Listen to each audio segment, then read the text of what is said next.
Bismillahirrahmanirrahim. Assalamualaikum warahmatullahi wabarakatuh. Alhamdulillahirrabbilalamin.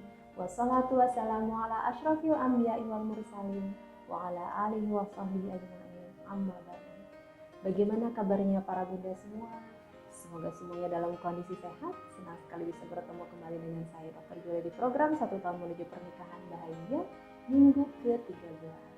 Dan pada minggu ke-13 ini saya akan melanjutkan materi ke-11 dan 12, yaitu tentang tips saat suami kurang dalam nafkah, materi atau ekonomi. Kita akan membahas di minggu ke-13 ini tentang mengapa kita jangan mengambil alih peran suami dalam mencari nafkah.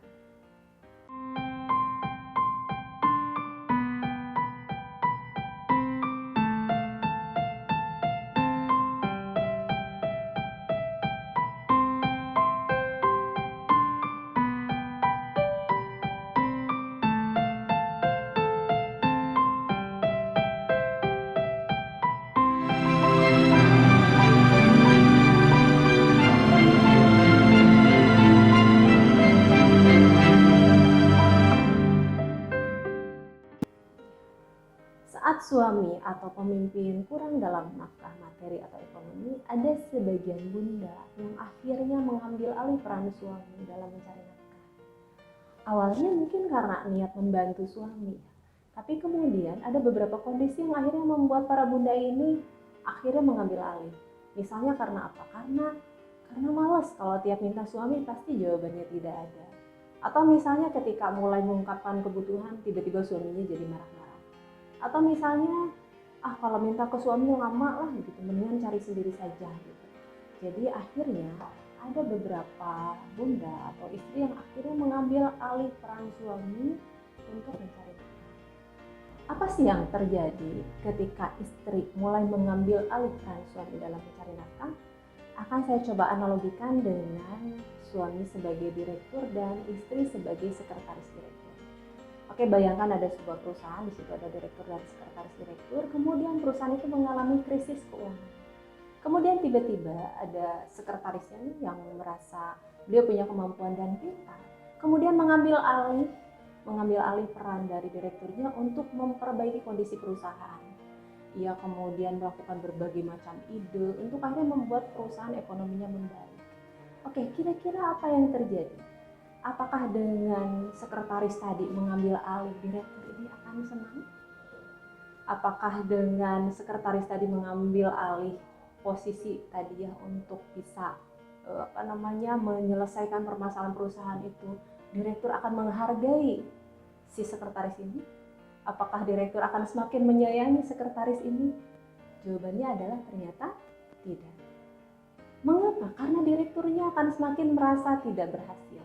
Ia kemudian akan merasa bahwa sang sekretaris menjadi pemimpinnya, menjadi tidak mau berada di bawahnya, sehingga akhirnya sang direktur merasa tidak nyaman.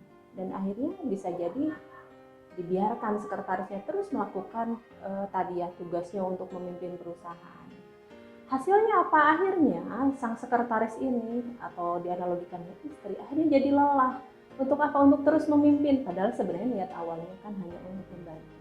Kemudian apa yang terjadi? Yang terjadi juga akhirnya sang direktur ini, sang pemimpin ini, sang suami ini menjadi dismotivasi, berkurang motivasi untuk apa? Untuk bisa memimpin gitu. Kenapa? Karena merasa tidak berharga.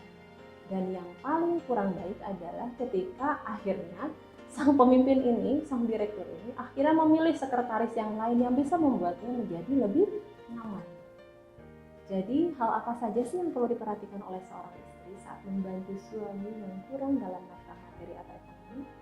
Yang pertama adalah jaga kesopanan.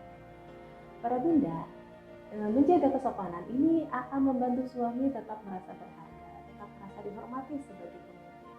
Sebaliknya, bila sang istri kurang sopan, ada bahasa, tingkah laku, atau ada sikap yang akhirnya membuat suami merasa nih istri saya mengambil alih, istri saya jadi semena-mena ke saya, itu akan membuat suami merasa tidak berharga. Kemudian ia hilang motivasi untuk bisa memimpin sang istri, Dan kemudian apa yang terjadi? Bisa jadi suami jadi suka marah-marah, atau suami jadi mengabaikan kebutuhan istrinya, mengabaikan memperhatikan istrinya, atau malah suami ketika sangat-sangat tidak nyaman bisa jadi mengganti mencari orang lain yang bisa lebih menyenangkan dibanding istri. Yang kedua, bahasa membantu, bukan mengambil alih. Jadi kita sampaikan ketika suami kurang dalam nafkah materi atau ekonomi, kita sampaikan bahwa ketika kita bekerja atau misalnya kita melakukan bisnis tertentu, kita bilang bahwa kita mau membantu beliau. Jadi kita izin terlebih dahulu, kita sampaikan bahwa niat kita untuk membantu, dan kita sampaikan pula bahwa bila ayah nanti misalnya sudah membaik, insya Allah nanti mungkin bisnis ini akan dihentikan, atau misalnya bunda akan berhenti bekerja untuk beralih membantu mendukung suami kembali. Yang ketiga, silahkan bunda investasikan waktu setiap hari untuk memberikan ide, dukungan, dan apresiasi. Dari ide-ide yang bunda sampaikan, mudah-mudahan ada ide yang bisa diterima suami untuk dikerjakan, atau mungkin menginisiasi beliau punya ide yang lain yang bisa beliau kerjakan untuk bisa mencari nafkah. Kemudian dukungan dan apresiasi itu membuat suami kita merasa termotivasi, merasa bahwa istrinya mendukung beliau, sehingga beliau akan lebih semangat untuk akhirnya bisa segera bangkit. Ya. Selanjutnya yang keempat, memfasilitasi pekerjaan. Misalnya bunda punya keterampilan membuat makanan tertentu yang enak. Nah, kemudian bunda bisa menawarkan kepada teman-teman bunda, kepada tetangga bunda, kemudian di situ nanti akan ada pesanan. Selanjutnya adalah bunda membuatkan pesanan tersebut. Nah, misalnya untuk saat pengiriman, bunda bisa memfasilitasi suami untuk dapat pekerjaan, yaitu apa, mengirimkan pesanan-pesanan tersebut. Dan kemudian dari membantu mengirimkan tersebut, bunda bisa menyisihkan sebagian untuk biaya jasa pengiriman.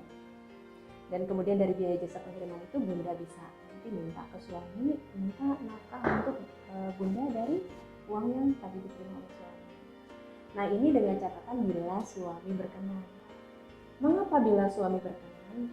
Karena para bunda ada beberapa kondisi suami yang membuat ia terkendala untuk melakukan beberapa hal. Misalnya apa? Misal suami sedang kurang dalam nafkah materi atau ekonomi sampai kondisinya depresi. Salah satu gejala depresi adalah ia menarik diri dari lingkungan sosial. Itu artinya apa? Ia akan kesulitan untuk mengirimkan tadi, misalnya contoh pengiriman pesanan tadi dan bertemu orang. Sehingga akhirnya kita perlu menghentikan untuk tidak meminta beliau untuk mengirimkan pesanan. Nah, karena kita paham bahwa itu area yang beliau tidak bisa, kita bisa memfasilitasi jenis pekerjaan yang lain. Misalnya apa? Misalnya suami kita punya kemampuan bahasa Inggris, kita bisa coba menawarkan gitu ya di status WA atau misalnya ke teman-teman, siapa yang butuh translate bahasa Inggris bisa hubungi bunda. Nah, di situ baru bunda memfasilitasi suami untuk bisa mengerjakan misalnya teman bunda yang meminta tolong untuk translate bahasa Inggris. Yang kelima, atur keuangan sesuai dengan kemampuan suami. Para bunda, kita paham bahwa suami kita sedang kurang dalam nafkah materi atau ekonomi, maka kita perlu benar-benar mengirit, kita perlu benar-benar hidup dengan sesederhana mungkin. Misalnya dengan apa? Dengan menu yang sangat-sangat sederhana. Kemudian dengan apalagi misalnya kita menghilangkan sebuah kebutuhan yang tidak perlu, misalnya apa, jajan anak. Kita bimbing anak-anak kita sampaikan kepada anak-anak kita tentang bagaimana hidup berhemat. Kemudian misalnya kita juga misalnya anak kita sekolahnya tempat yang jauh, atau misalnya asalnya di sekolah swasta, tiba-tiba suami kita ada kesulitan ekonomi, kita pindahkan ke sekolah negeri yang biayanya gratis atau mungkin yang posisinya lebih dekat. Itu para bunda membuat suami merasa bunda paham kondisi beliau, membuat suami merasa didukung bahwa selama kondisi sulit ini bunda tetap bersama beliau dan paham situasi beliau. Yang keenam, biasakan tetap meminta kebutuhan kepada suami. Dengan meminta kebutuhan kepada suami, itu akan membuat suami merasa bahwa ia masih dianggap oleh istrinya, ia masih dianggap sebagai tempat bergantung. Nah, walaupun nanti misalnya jawabannya sedang tidak ada, nah sang istri di situ tidak perlu merasa marah ya atau kecewa. Kenapa? Karena di situ tadi itu adalah sebagai bagian dari kesopanan kita kepada pasangan, sebagai bagian dari memang seperti itulah seorang istri kepada suaminya, itu meminta nafkah. Nah, ketika misalnya suami bilang tidak ada, kita terima dengan penuh kesabaran. Kita jawab, ya nggak apa-apa, dan kemudian nanti kita sama-sama mencari solusi untuk bisa mendapatkan biaya untuk memenuhi kebutuhan tersebut.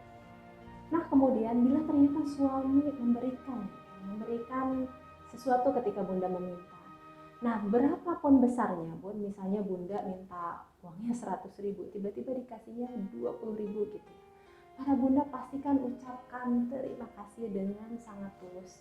Kenapa? Karena itu akan membuat suami merasa ia dihargai usahanya.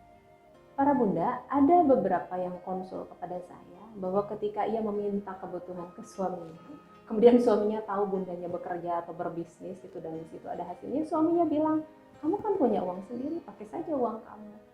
Nah, para bunda, tentunya ini tidak tepat ya. Dan ini perlu dikoreksi. Nah, bagaimana cara mengkoreksinya? Cara mengkoreksinya adalah dengan rumus koneksi sebelum koreksi. Jadi ketika kita akan membantu perubahan pada suami, kita harus memperbaiki koneksi hubungan kita dengan suami. Dengan cara apa? Dengan cara melakukan 5 bahasa cinta. Kemudian dengan cara memberikan kebutuhan-kebutuhan sesuai dengan yang saya sampaikan di materi ketiga. Nah, ketika koneksi antara bunda dengan pasangan sudah lebih baik, suami kemudian lebih nyaman dan komunikasinya sudah bagus, bunda bisa menyampaikan dengan sehalus mungkin tentang kewajiban suami seperti apa. Nah, prosesnya tentu ini butuh waktu ya para bunda, karena proses perubahan itu tidaklah mudah.